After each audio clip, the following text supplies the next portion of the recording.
พันตรีวรศรีวรรณวงศ์หัวหน้าสำนักงานกองพัน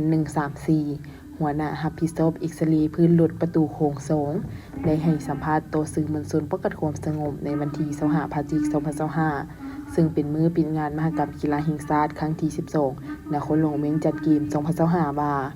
นับแต่วันที่9พฤศจิกายน2025ได้นำกำลังวิสาเฉพาะลงประจำและกวดกายเอ็กซเรย์พาหนะเข้าสนามกีฬาแห่งชาติหลัก16พร้อมทั้งเฮ็ดหน้าที่ป้องกันไปพร้อมกันผ่านการติดตามรถเข้าออกเห็นว่ามีความสงบปลอดภัยดีเฮ็ดให้พ่อแม่ประชาชนและนักกีฬาที่เข้ามาร่วมสร้างขบวนการมีความสงบและเป็นระเบียบเรียบร้อยสบายดีข้าพเจ้าชื่อ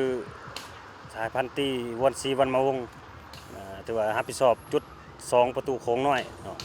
ถือว่าเอากำลังเข้าป้องกันเอ็กซเรย์พื้นรถในจุดนี้ถือว่าเข้าแต่วันที่9ได้นำพาไอ้น้องกดกายเอ็กซเรย์พื้นรถแล้วก็เฮ็ดหน้าที่ป้องกันเป็นพร้อมก็มีผ่านการติดตามกวดการถเข้าออกในแต่ละระยะถือว่ามีความสงบปลอดภัยดี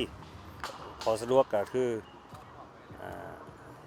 อิงตามที่สินำเนาะคันเทิงเนาะแต่ว่าอิงตามแผนการของคันเทิงได้วางมาหั่นพวกเฮาก็ได้เอาใจใส่ปฏิบัติตามข้อตกลงมติของคันเทิงอย่างเข้มงวดส่วนข้อยุ่งยากนี่ก็มีบางรถบางคันเนาะที่ว่ามาก็บ่ให้เกียรติทางเจ้าหน้าที่พวกเฮาก็บ่เข้าตามระเบียบตามการสัญจรที่ว่าเพิ่นระบุไว้หั่นเนาะที่ผ่านมาที่ว่าบางทานที่ว่านำรถเข้ามาร่วมชมเชียร์หรือว่ากีฬานี้ผู้ใดบ่ปฏิบัติตาม